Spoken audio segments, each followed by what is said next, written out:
So we've raised $1.1 billion crowdfunding on the internet. I don't go to wealthy people. I don't go to Mark Cuban and say, hey, fund my project. I've never gone to a big equity fund like a Blackstone and say, give me $1 billion. I could, but I don't. I build a big audience. I create great products and offers. And then I go to that audience and say, would you guys like to invest with me? What I do is I compare myself to the amount of money on the planet. There's $80 trillion, 80 trillion, bro, in circulation. That's US dollars. That's not counting all the other bullshit currencies. So I'm like, man, how do I get a tiny piece, like just a sniff, a whiff, a taste? Just let it visit me for a second. And the only reason we believe $1 million is a lot of money is because somebody told you that it was a lot of money, and the person that told you it was a lot of money didn't have $1 million. The other thing is you got to quit telling people you got money problems, because if you don't have any money, you don't have a money problem, because you don't have any money. My advice to everybody watching is if you're going to have money problems, okay, don't let it be zero, and make sure it's got a bunch of zeros added to that one. All right, you guys, welcome back. We have a very special guest today, Grant Cardone. This is Questions with a Billionaire. And Grant, we're so happy and thankful to be out here in Miami with you today. Hey, thank you guys for thinking enough of me and coming out and introducing me to your audience. And hard knocks. I've had a bunch of them, most of them on my skull, 70 stitches in my head and face when I was 23. Wow. I don't want to do those again. Yeah, so I guess my first question for you is, in a prior video that I've seen, you talked about how free time used to be the devil for you. Mm-hmm. And in today's world, you hear that, being busy creates opportunity. But when you take a look at the modern man today, they're overweight, they're addicted to a lot of cheap entertainment, porn, Netflix, all those things. Yeah. For someone who really does want to get their life together and get serious, what's your best self-improvement tip or advice for people out there? Boredom is the greatest drug on this planet. Free time is the greatest. You got the drugs out there right now, pornography, psychiatric drugs, all the ADD medicines, I'd go to the cocaine dealer and the weed dealer, and I don't go to any of those guys, but I would go to them before I went to your fucking doctor. Your doctor is the most dangerous fucking drug dealer on planet Earth. Pfizer, Moderna, these guys they're the most lethal, okay? I would stay off the drugs, off the porn, off the chicks. You're a young guy hustling, you leave women alone, okay? Save all that shit for later. Get rich. Every great looking, beautiful chick in the world want to be with you if you can get rich enough. If you like chicks, okay? Everybody don't want to be with you. You become a billionaire, you fucking look better. You look good, you're attractive, people want to be around you, they want to be around your vibe. Why? Because you got this fucking vibe of success. You know how many times you have to make $1 million to become a billionaire? Dude, do the math on that shit. Yeah. Okay, people think, I'm gonna go from $1 million to $1 billion. Yeah, you know how many times you gotta bank $1 million, pay taxes, all the employees, keep a margin of it. How many times you gotta make $1 million to keep $1 billion? Thousands and thousands of times. And not blow it. So, you need to eat good, you need to take care of yourself, and you need to stay out of no free time. Because free time is where drug dealers live.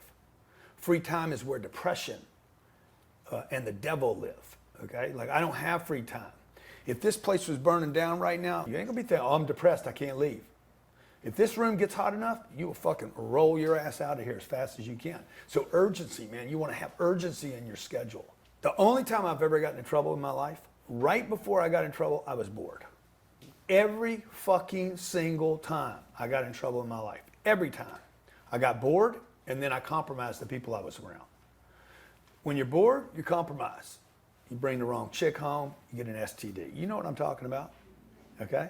Yeah. Okay, hey man, whatever happens in Vegas stays in Vegas. Not that chlamydia, it came on with you, okay? So why? Because you got bored, okay? You should have been home, dude. You should have been sleeping, preparing for the next morning, getting up early, go get your workout in, get your hustle on, go to breakfast with somebody, get in a group, a mastermind with some people that won't put up with that bullshit.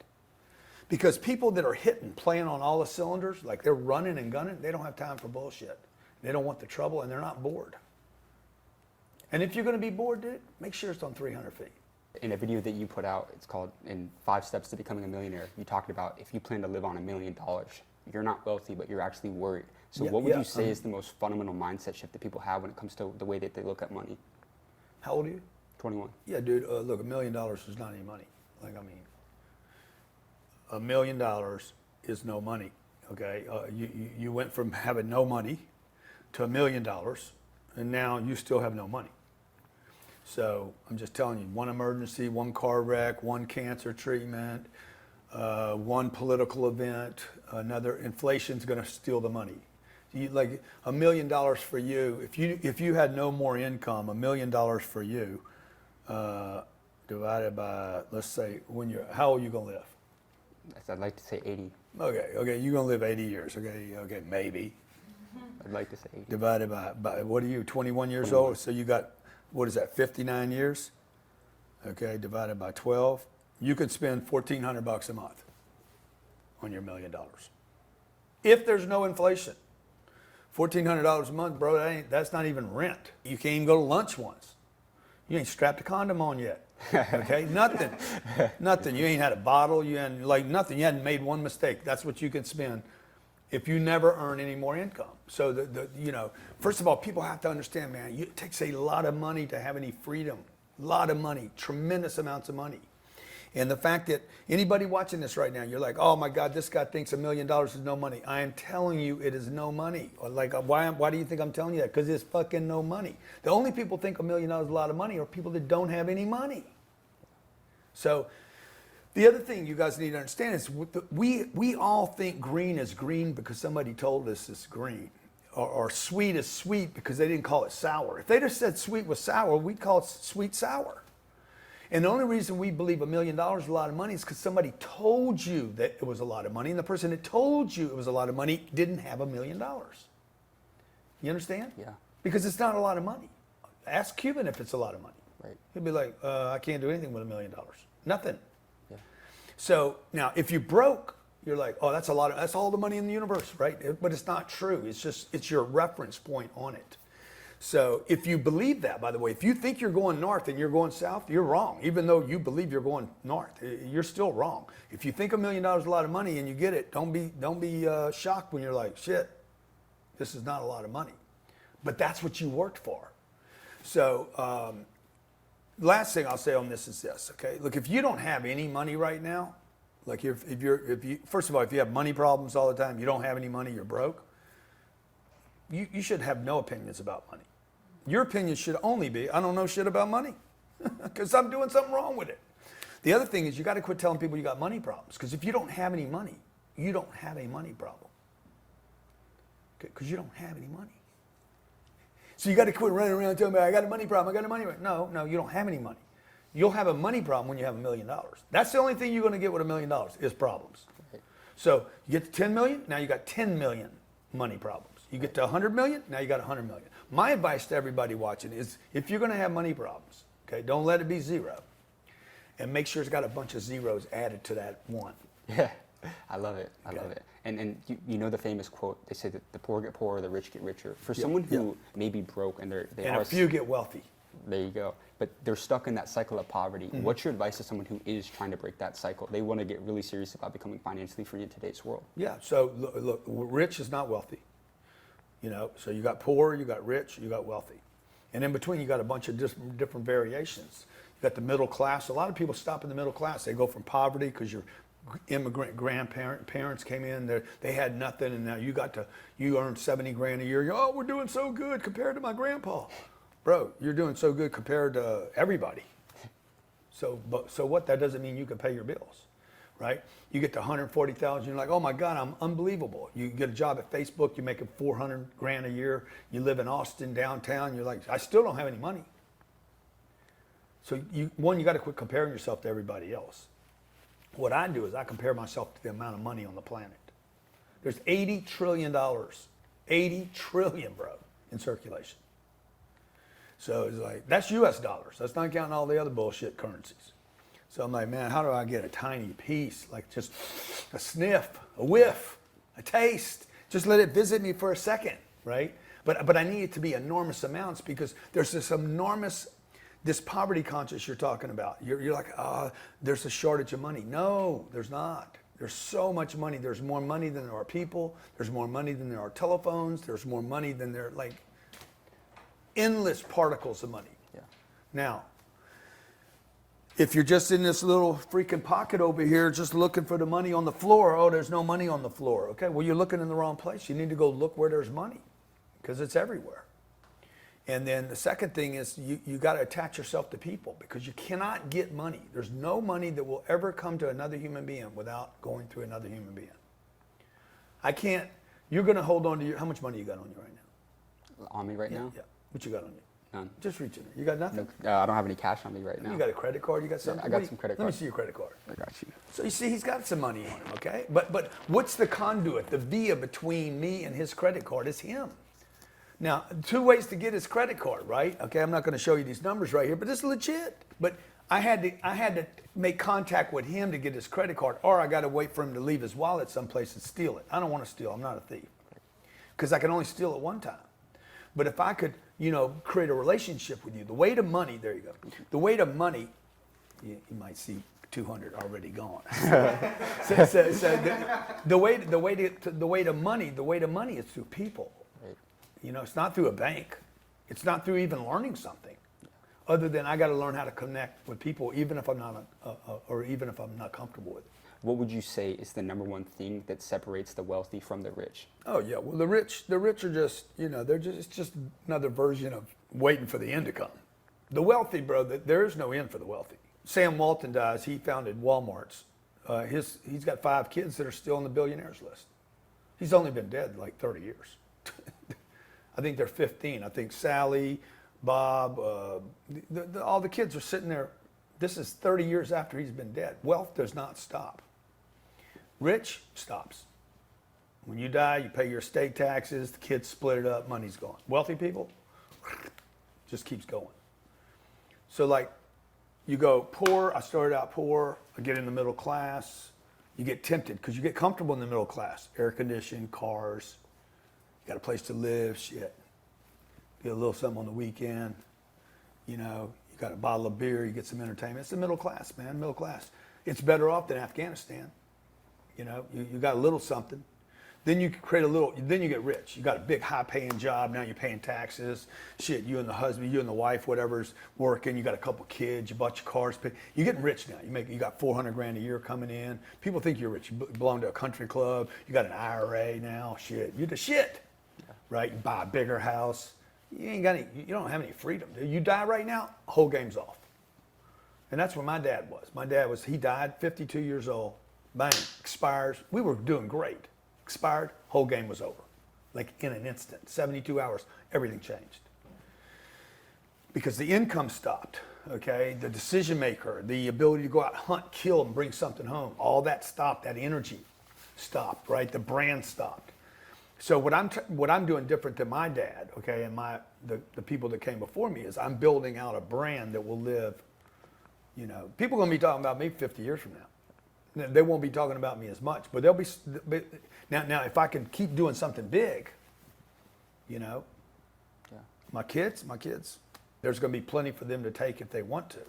So they could go to Harvard and get a degree, and or they could just take my deal over and freaking blow it up. Wow. And so you became a millionaire at 30 years old, but Yeah. eventually you became a billionaire. Mm-hmm. What was the best financial advice that you ever received throughout your lifetime? If there's one lesson about money that a mentor or somebody taught you, what's the best financial advice you ever received? What's the best financial advice I ever received? Well, I don't know. I don't know if it's a piece of advice I received about money. Look, money's just, it's a tool, man. And I was brought up by my mother didn't understand money, so she taught me to manage it. I learned this doing Undercover Billionaire, okay? It wasn't what somebody taught me. I was put in a situation where I was given $100. And they said, you need to use this $100 to build a business. And I looked at it and I'm like, okay, how do I do this? I'm like, well, $100 is not a way to build a business. So to go from 100 to 10, I wanted to build a $10 million business in 90 days without using my name. They dropped me off in Pueblo, Colorado. So I'm looking at it like a puzzle. I need to go from 100 to 10 million. And I'm like, what's the fastest way to get to zeros? Because when you're going from 100 to 10 million, what are you trying to add? Zeros. Zeros. That's all you're trying to add. Yeah. And I'm like, oh, the fastest way to go there is to go straight to zero. Just take the 100 and get rid of it. So rather than trying to add to it, right?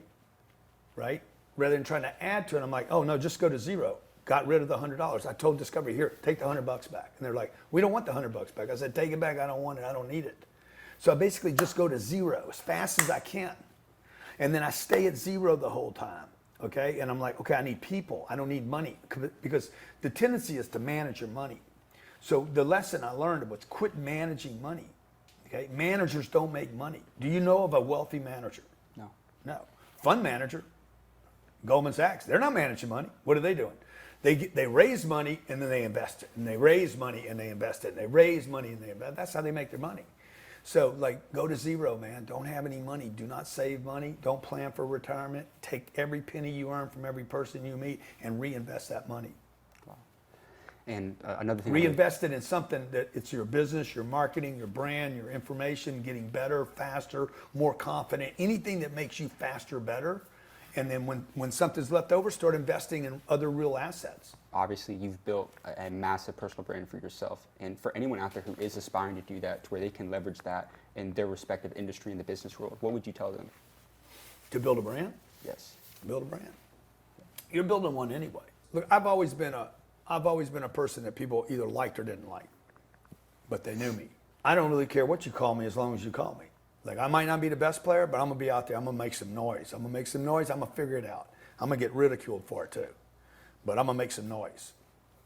Yeah. And if you keep getting out there making noise, you're going to figure out, okay,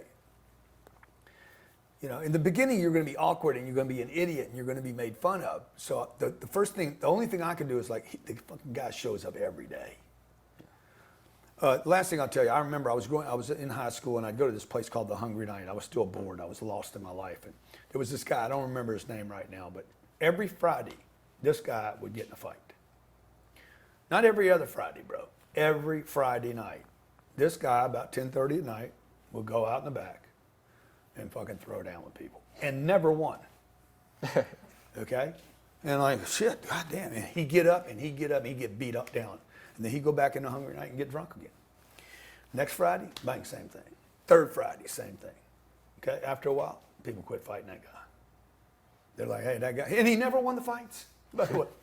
And he ended up being the most dangerous man on those weekends, because they're like, he's going to fight no matter what. And I learned from that. I watched that. I'm like, okay, I don't want to fight because I don't want people hitting on me, but I'm going to keep showing up. And no matter whether they say good things about me or bad things about me, whether I'm good at what I do or not good, I'm going to keep showing up until people say, fucking guy's going to keep showing up, bro. Right. Just step aside, leave him alone. The first deal you ever closed in real estate was only 1 unit, and the second deal that you closed was 38 units. Yeah. What was the biggest mindset shift that enabled you to, in your second deal, close over 37 more than your first deal? So the first deal was a single family. Second deal was a single family. The third deal was 48 units. Wow. Yeah.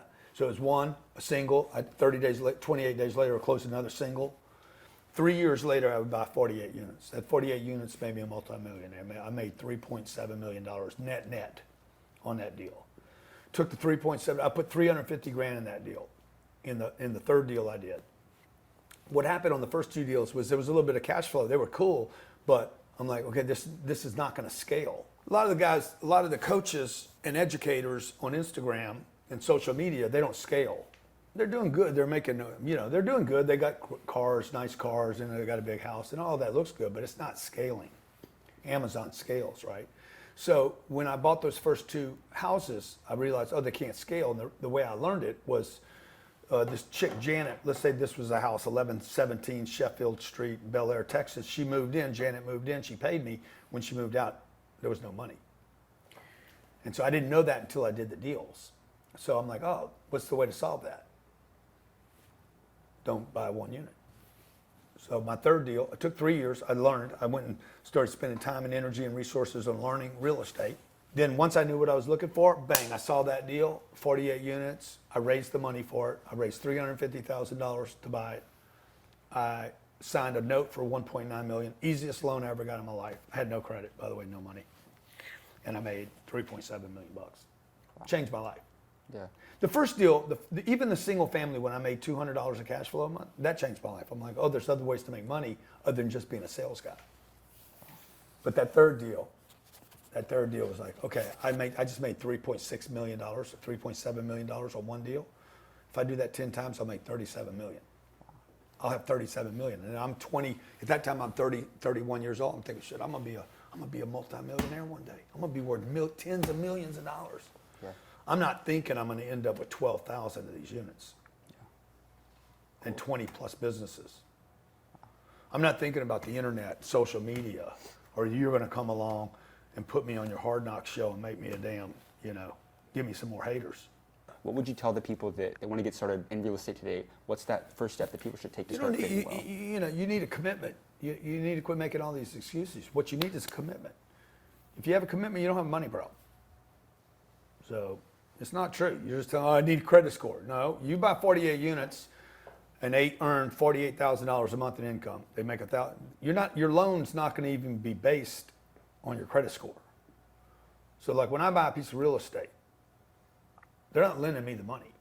The bank doesn't grant the money. The bank lends the LLC, the apartment complex, the 48-unit apartment complex, LLC is what gets the loan, not me. I'm not even responsible for the loan. So you guys out there like, I got to have a loan. I don't even have a credit score. I don't know what my credit score. My credit score is like 5.1. With a B. That's my credit score. They're like, what's your credit score? I don't know. How about that one? That's my credit score. How about, I don't know, 12,000 units paying me $2,000 a month. That's my credit score. My credit score is I got $450,000 coming in off the internet every morning. That's my credit score. Like, I don't have a credit score. I ain't got a credit score. Wealthy people don't have credit scores. They got assets. So the first thing people have to commit to is not how they can't do it. It's like, dude, I'm committed to getting real estate. Don't worry about where the money's going to come from. If you're committed to becoming wealthy, you can't figure out how to do it first. This is what's wrong with our education system. They should not put people in 12 years of school and then 4 years of college. You should just teach people, dude, what do you want to do on this planet, okay?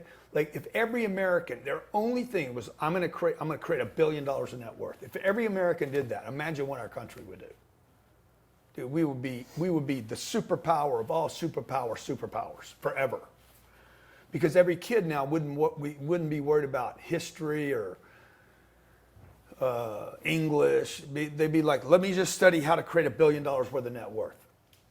And how do you do that? Well, you got to tie in to 8 billion people, servicing 8 billion people. This is what I tell you. Like how do I service people, right? And then healthcare, cosmetics, the pornography industry was just created. There's no great product or service there. All they did was give people what they wanted, and it's terrible that people even have that much time to do that. Right? Or drugs, alcohol, the same thing. Stripper joints, tattoos. I mean, tattoos are, what did I see the other day? The lottery business, okay? Last year, what do you think this country spends on lottery tickets a year? Just give me any number. Let me see. A big number. Yeah. Let's say in the range. 330 million people in America. Yeah, I'll say 10 billion. 105 billion. That is more money than every sporting event, every music download, every live concert, and every movie produced in this country. Lottery tickets. Wow, people want to win something. Right? I want to get lucky. Well, you're not going to get lucky. You have a better chance of becoming a millionaire in America than you do have invisible abs. 3 million people in America have visible abs. You're not one of them. I am. Okay. You're one of 3 million. But do you? Let me see them. You want me to? Show them, bro. It's your channel. Let me see. You have visible abs? Yeah. Yeah, he does, dude. That's one of 3 million. Okay. Do you know you have the people watching have 7x better chance of becoming a millionaire than having visible abs. I believe it. 3 million Americans have visible abs. 22 million Americans are millionaires. I don't know how many billionaires there are, but when I started looking at billionaires, I'm like, okay, how many are there? Bing. Okay, if there's 10 of them, what did they do? All I'm going to do is go track what that cat did. If you want to go fishing out here, okay, you get in a boat. I'm gonna tell you a story about yacht life here in a second. You get in a boat, and you're going out there, and you're running around. Your boat captain's going around. He's looking for fish. What's he gonna look for? What's he gonna look for to find fish? He's gonna have his little navigation system, his little freaking fish finder in there, and all the bullshit calling into other boats. But he's gonna see 6 or 8 boats over here, right? And he's gonna see seagulls and shit. Dude, that's where the goddamn fish are. Go over there. Yeah. Just follow the damn traffic. You know, but some arrogant captain's going to be like, no, I'm reading my school system and I got all my technology. Bro, the boats are over there. I'll tell you a story. I was in the south of France. I'm on a 208-foot, totally bragging right now, 208-foot Benetti yacht. And me and my family on there for 2 weeks. And we're finding a place to go to this new island we're going to, in Sardinia, actually. We left France, going to Sardinia, and we pull up, and the captain's bringing me this place. I'm like, bro, look, I got this thing called Marine app, the Marine app on my phone. And so I could see all the other players around me. These are all big boats, 300 foot, 250, 280, 360 foot. I'm like, bro, look, see this? This is all the boats everywhere in the world, okay? And I happen to be over here in this part of the world at the time. And so I'm tracking these boats. I'm like, that's fucking Jeff Bezos' boat, bro. That's 360 feet. It's a goddamn sailboat. There's 2 people on it. He's got a staff of 42 people to service 2 people on a 360-foot boat. That is longer than a football field. You understand? And behind that boat is a 250-foot supply boat with helicopter landing pad on both, of course, okay? So that Jeff and his new wife can fly to the little restaurant that they want to go to, okay? Now, next to him is Frank Fertitta's boat, who won Yacht of the Year, got an award. It's 240 foot. It looks like it's 400. It's the Yacht of the Year. It was designed unbelievable. And behind him is the damn king of Saudi Arabia's boat, okay? Now, these guys are literally like, I'm looking at it like, okay, that's 300 million. Behind it's 150 million. There's 200 million. We have over $1 billion worth of boat. We have Jeff's got $180 million of net worth. Frank Fertitta's got probably, I don't know, $40-50 million. That's $250 billion. Yeah. And then we got the king of Saudi. So what are we talking about? I mean, we're talking about endless amounts of wealth. My captain wants to pass these guys because he's got a better place to park. Okay? He's like, Grant, man, where we're going is, man, there's no waves. I'm not a Marine guy. I'm not a sailor. I'm not a captain. I don't know anything. I'm just me, you know. I know my IQ comes from, you know, the bayous. I got my common sense IQ is probably off the charts. And I'm like, bro, why are we going any place? You just passed Jeff, Frank, and the king. Okay? He puts the anchor down. He's like, no, I got a better place. I said, there ain't no fucking way in the world, my world, your world, their world, any world, that you're going to be in a better place than what we just passed. It's impossible. You don't know anything about winds and waters and waves. I said, whatever, bro. Impossible that we're in a better place. He puts the anchor down. As soon as he puts the anchor down, all these little gnats show up because it was too still. You got to have a little bit of wind, right? I said, bro, pull the anchor up and go back to the money. It's called follow the money. And you don't have to be a sailor to know this shit. Go back to where the money is.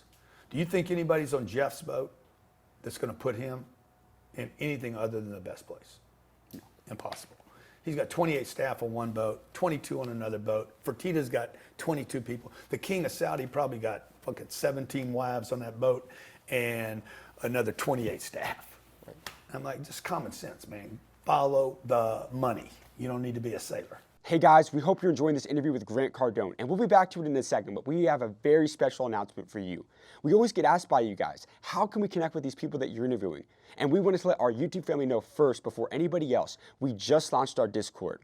This community is completely free, so you don't want to miss out on the opportunity to build and connect with like-minded individuals on the journey of self-improvement. We will have a ton of free resources available for you to improve your business, career, and overall lifestyle. You'll also have the opportunity to become a premier Discord member where you can access and watch all of our exclusive and uncut interviews with business moguls like Grant Cardone and other 8, 9, and 10-figure entrepreneurs. We're also going to be hosting live calls with 8 and 9-figure entrepreneurs across a variety of booming industries where you can meet and ask them questions about your business and life. life. You do not want to miss out on this. So go join our Discord now. The link is in the description of this video, and we cannot wait to connect with you guys. And with that said, let's get back to the interview with Grant Cardone. My next question for you was got a lot of questions. This guy's got goddamn questions just coming out. Where do these questions come from, by the way? I got a lot of them. Okay, they come from your mind. You wrote them down. They come from the mind. Did you do some studying on the way over here? What happened? I've been watching you for years. Okay, so, awesome. What's the first thing you saw me on? The first thing I saw you on, I mean, it's definitely got into social media. One of the best. YouTube or Instagram? Probably Instagram, but then the video that really changed my life, or like from you, was the 5 steps to becoming a millionaire, where you got all the people out and you're like, yeah, it's we're going to talk about money because you got to change the way. Yeah. A lot of people today, they'll have a great idea, they'll start that business, but they really struggle to scale and grow it. As someone who's scaled numerous 8- and 9-figure businesses, what's your best advice to anybody when it comes to scaling a business? What's your secret to scaling? Dude, you got to scale. There's not an option. But I hear other people say, oh, not everybody should scale. If you don't scale, you're not gonna. You have nothing. You don't have a business. You're basically somebody else's bitch, probably even your own. Like, there's no such thing as being the boss. Just so you guys know, the smaller the company is, the more bitch you are. Really, the more controlled you are, the more.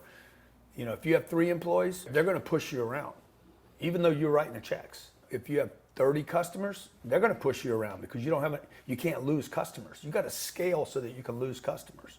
You have to scale your employees so that you can, you're never dependent upon an employee. If you have 3 employees, you got a problem.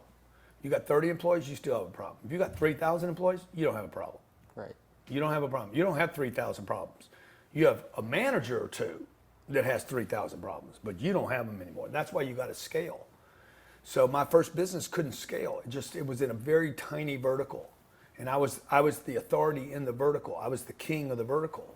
So it appeared on paper that I was doing good compared to how my dad did or my grandparents. I was doing phenomenal, but it was not scalable. I couldn't sell it, couldn't exit it. I had to do everything. And now we're in 10X Health. That thing's scalable to the hundreds of billions of dollars. We're in real estate. I've raised $1 billion in cash there. That business has got $5 billion worth of real estate. That could go to 10 billion, 50 billion. It could go to 100 billion. There's no limit.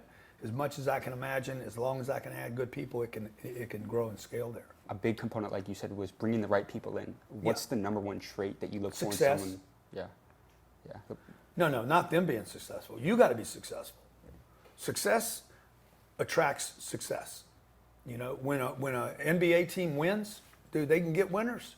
Like, if they got a chance of winning the ring next year, all the players, the champions, are going to want to go to that team. So you guys that are having trouble hiring people, it's number 1, because you're too small. Number 2, because you haven't done anything. Number 3, because you got an idea. Everybody's got ideas. By the way, the great ideas go to the grave first. The great ideas end up in the graveyard before all the ideas do. And then you never, even when you get somebody good, you don't keep them because you're small. No great person is going to want to hang out with 3 people. To keep great people, something needs to get big. Right. And so notice Tom Brady. Tom Brady, is the GOAT, right? So he leaves, what does he do? He becomes a partner in a football team. So you see what I'm saying is he left the game and got bigger, right? Most people just, there's no place to go. You got to have a place to go. So if you want great people around you, number 1, you got to do great shit. 2, you got to quit doing dumb shit. Okay, because if you're going to the strip joints on the weekends or the clubs or popping bottles, nobody does business popping bottles. You're just not going to make any money after 10 o'clock at night. Right. And if you guys think partying at 2 o'clock in the morning is going to get you a deal, it'll never get you a deal. I've been doing this game 40 years. I've never got a deal after 9 o'clock at night. Wow. And so do something successful because people want to be around me. When I do an event that's got 34,000 people in it, they're like, oh, God damn. Like, I can get almost any speaker in the world now because our events are so big. And we sell out every event I do. Why? Because the other ones were so successful that people now trust me, right? They trust me and be like, okay, who's going to bring this year? Success is the way to attract great people. And you've sold. It's not a pay plan. It's not incentives. It's not days off. It's not a big office. Fucking be successful, and people will want to be around you. And then when they leave, they're going to be like, "Oh shit, Grant was an asshole. Grant's a hard guy. He didn't give me enough attention. I didn't make enough money." You're going to go to the next place, and nothing's going on. You're going to be like, "Fuck, I wish I was back over there," because at least something was happening. You've sold billions of dollars in revenue throughout your career. Yeah. How have you been able to consistently close massive deals? What is Grant Cardone's secret to sales? 80% of everything we do here is free. Now the 20% that pay me, this year will pay me $150 million. But the 80% got $1 billion worth of advice. They just didn't pay me anything, but they came into my funnel, right? They came into my, okay, now I know who they are. Can I serve them when they're ready to pay something? Not everybody's ready to pay, right? So like when I was a kid, man, I wouldn't pay for anything because I didn't have any money. So if I went, if you walk into a casino in Vegas, you can walk in. You don't have to have money. All you got to do is walk in. Everything's free. So in my world, I'm a big open casino, like everything's free.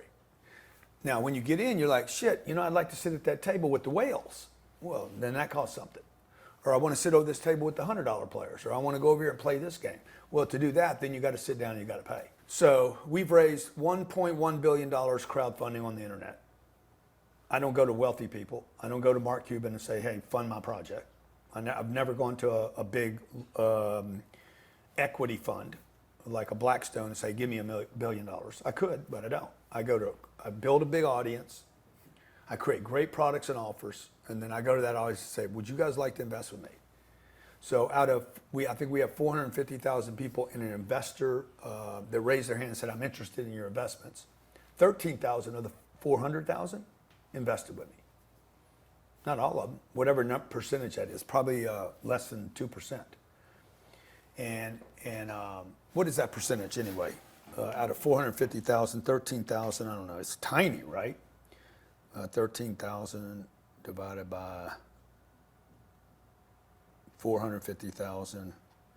Yeah, 0.28%.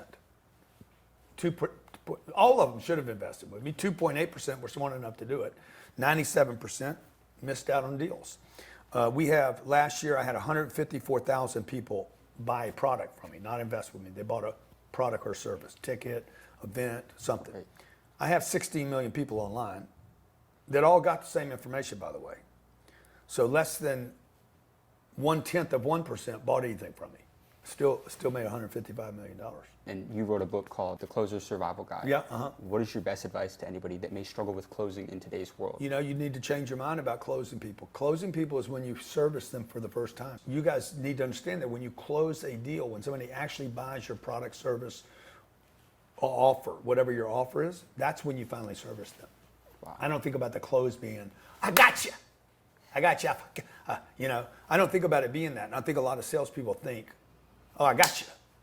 No, I didn't get you, dude. I finally serviced you when I closed you. And by the way, that should be the first close. That should be, of the 154,000 people that bought something from me last year, 45,000 of them have bought 3, 4, 5, 6, 7, 8 things. Like 30% of our, and I want to get the other 70% to make sure that's not the first thing and the only thing they buy from me. For people that may not know, what was the biggest turning point in your life? Where's he come up with all this shit, man? This guy's good, man. Thank you. We've been doing this a long time. Yeah, awesome, man. I guess I'll ask, for people that may not know, at one point in time in your life, you were pursuing baseball and that didn't work out. Yeah, oh man, you know that story, huh? You kind of had, fallen into drugs and the wrong crowd. Yeah, wrong crowd. What was the turning point in your life that really enabled you to get your life on track and you eventually became a billionaire? 10 years of losing. That's the turning ground. You guys get sick and tired of losing, then you're like, okay, I'm gonna change everything. I changed all my friends, changed everywhere I went, gave up a girlfriend, gave up all the buddies, quit going to those places, you swallowed a bunch of pride, had to go back out and face people, made amends, probably 3 years, took me 3 years to clean up all the damage I created. And then I had to get good at something. So you can't just clean up and not change. You got to clean up and then you got to start contributing back. So for probably from the age of 25 till I was 28 years old, good 3.5 years, all I did every single day, without exaggeration, I showed up at work early and I stayed late. I was the first one there and the last one to leave. There's not a day. Anybody that was hanging out with me will tell you, dude, the guy every day. When we were closed on Sundays, I'd show up because I had nothing else to do. Free time was the devil. And so I was either working on myself or I was trying to help somebody else. That's all I did. Or I was sleeping. Yeah. I was either learning or helping or sleeping. And I don't talk about that a bunch, but, And today, what that did was that really built a discipline. You know, today, like if you look at my life today, if somebody was simply look at my life today, I don't like do a bunch of stuff. I come to work and I help people. I come to work and I have great work ethic, and I help people. And I, you know, and I try not to get bored, because when I get bored, even today, dude, even today, like I got a call, Jamie Foxx, somebody from his place called this years ago. Hey, Jamie's having a birthday party. I was in Vegas. You in Vegas? I see you're in Vegas. You want to go to his birthday party? I said, yeah, that sounds great, man. I'm in Vegas by myself. And I said, when is it? He's like, show up at the such and such club at 2:30 in the morning. I'm like, yeah, I won't be showing up there, bro. 2:30 in the morning? No. Right. There's nothing good happening to anybody at 2:30 in the morning. Yeah. Especially a guy like me. So if you're sick and tired of being sick and tired, you know, I mean, you got to get sick and tired. Now, you guys don't need, you just need to manufacture sick and tired. You don't need to hit the bottom. This whole thing about I got to hit bottom, no, you don't. Most of you guys hit the bottom a long time ago, and you're just getting drugged down. The bottom can keep going down, by the way. If you just look at the ocean, like it can keep going down as deep as you want, you know, like unless you just want to hope to die. Because it can go deep and then deeper and then worse and then worser. There's a lot of levels of bad. Yeah. So, you know, what I would tell you to do is trick yourself. What I do today is I trick myself to being motivated. I trick myself into being disgusted with myself. And so that's why I go look at Jeff's boat. And like, I'm like, 360 feet, what did that thing cost? What's it cost to manage it? What does it cost to keep it? How many people on board?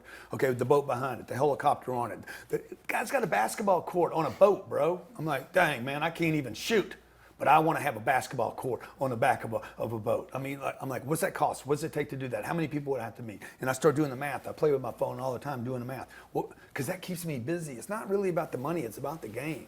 Okay. I want a game of production, not a game of destruction. And so everybody can do better. I know that. I know everybody believes that. Nobody's going to disagree with that concept. You might not like me, but you're not going to disagree. Everyone can do a little better, maybe that much better. And if you can, you should. And for me, money is very, very important. Having money is like so important. And it might not be important to you to have money, but the moment the local school or hospital or kid or your parents need something, like everybody's underestimating how much money it takes to really do well. Or maybe your church, the church or something that you feel really strong about needs money. No, nobody takes happy moments. You know, you don't go to Whole Foods and say, get 4 bags because your family needs to eat. And they're like, hey, we're taking happy today. Right. No, they're not taking happy, dude. They're taking US dollars, credit cards. They want money. And so the fact that any human being has to say no because you don't have it because you didn't do it. Or you did it and then you got irresponsible with it. Like I've never been irresponsible with money. You know, that's not been my downfall. I've had a lot of downfalls, but that wasn't one. I bank it, and one of my downfalls was I didn't use it correctly. I saved it. I just stored it, stacked it over and over and over again. That's what I would tell the young guys too. Man, I wouldn't stack money at all. I would grab it, take it, either invest in yourself or in your business. But at some point you want to quit investing in you in the business. You want to invest in a third thing. You want to invest in some real asset, something outside of this thing that you're doing between you and your business. Invest in, where do you guys live?